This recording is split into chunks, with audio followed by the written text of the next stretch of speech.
La Boca del Lobo. Dirigido por Francisco Lombardi y escrita por Augusto Cavada, Gerardo Herrero y Giovanna Pogliarolo, la película se basa en la masacre de Socos, hechos reales sucedidos entre el año 1980 y 1983, durante la época del terrorismo en el Perú. En esta cinta nos cuentan cómo las fuerzas del orden peruanas toman el control de Chuspi, un pequeño pueblo de la zona de emergencia, asolado por el movimiento subversivo Sendero Luminoso. Sin estrategias ni un mando apropiado, Vitín Luna y sus compañeros deberán enfrentar a un ejército invisible que parece superior. Sin embargo, una noche durante una celebración en el pueblo, 2 soldados son atacados, lo que desencadenará una brutal represión contra el pueblo que debían defender. Coraje. Dirigida por Alberto Durán y escrita por él mismo y Ana Caridad Sánchez, la trama se centra entre el momento en que el distrito limeño de Villa Salvador fue premiado con el Premio Príncipe de Asturias de la Concordia en 1987, gracias al movimiento vecinal organizado,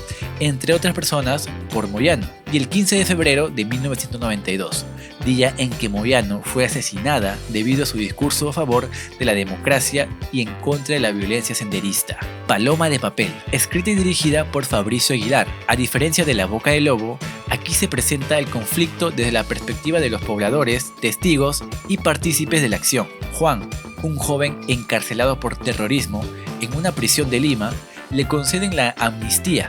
Mientras regresa a su casa, recuerda algunos acontecimientos cuando él tenía 10 años y vivía con su madre en el pueblo, rodeado de guerrilleros comunistas en las colinas. Su padre murió hace mucho tiempo y su madre vive con Fermín, un simpatizante en secreto del grupo terrorista de corte comunista en las colinas. En medio de la época del terrorismo, los líderes de la ciudad son asesinados por la noche. Cuando Juan descubre el secreto de Fermín, es secuestrado para ser forzado a aprender consignas marxistas y cómo luchar. La Hora Final, dirigida y escrita por Eduardo Mendoza de Echave, en plena Operación Victoria, programada y dirigida por el Grupo Especial de Inteligencia del Perú, los policías Carlos Zambrano y Gabriela Coronado son los elegidos para investigar a las más altas cabezas del grupo terrorista Sendero Luminoso, con el objetivo de lograr capturar a su máximo líder. En el trayecto, la operación se pondrá en peligro por la infiltración de la CIA, el CIN, el Grupo Colina y las mismas cúpulas de Sendero Luminoso. Tarata, dirigida por Fabricio Aguilar y escrita por él mismo y Sol Pérez, basada en el atentado de Tarata de 1992, la película narra la historia de una familia miraflorina de clase media alta, totalmente disfuncional,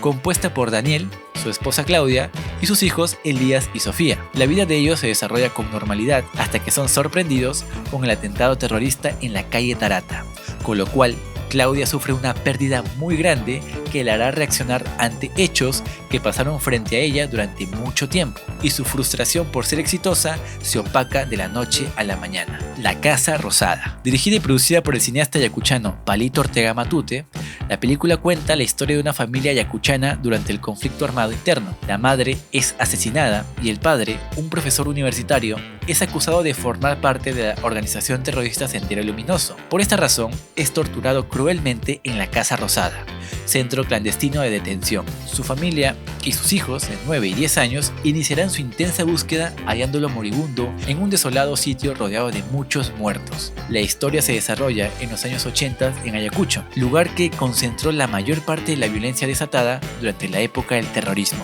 La Última Noticia, dirigida por Alejandro Legazpi y escrita por él mismo y René Weber, la cinta aborda el inicio de la época terrorista en Ayacucho. Alonso, conductor de un programa radial dedicado a la música folclórica, y su amigo Pedro, maestro de secundaria, viven en una pequeña y apacible ciudad andina. La súbita irrupción de Sendero Luminoso con bombas, apagones y ajustamientos, y la violenta réplica de las fuerzas del orden van cambiando la atmósfera provinciana. Alonso cambia de giro y se hace responsable del noticiero local La Última Noticia. En poco tiempo alcanza una gran audiencia, pero las constantes presiones y amenazas del grupo subversivo y las detenciones e interrogatorios de los militares lo conducen a una situación límite. El Rincón de los Inocentes, escrita y dirigida por Palito Ortega Matute, otra película que aborda de manera clara y contundente el proceso de la violencia política desatada en Ayacucho. Tras el asesinato de Pedro por los militares, la denuncia presentada por su padre resulta infructuosa. Sin embargo, el hombre encuentra la solidaridad de 2 miembros del grupo terrorista Sendero Luminoso, que intentan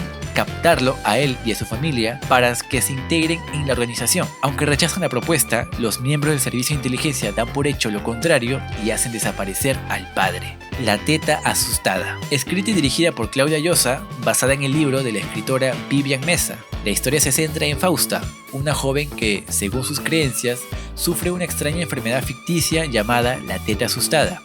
Un síndrome que padecen las mujeres maltratadas que transmiten el miedo y el sufrimiento de madres a hijos a través de la leche materna, ya que su progenitora fue violada durante el conflicto armado interno peruano. Pero Fausta esconde algo más, guarda un secreto que no quiere revelar hasta que la súbita muerte de su madre desencadenará hechos inesperados que transformarán su vida y la de otros.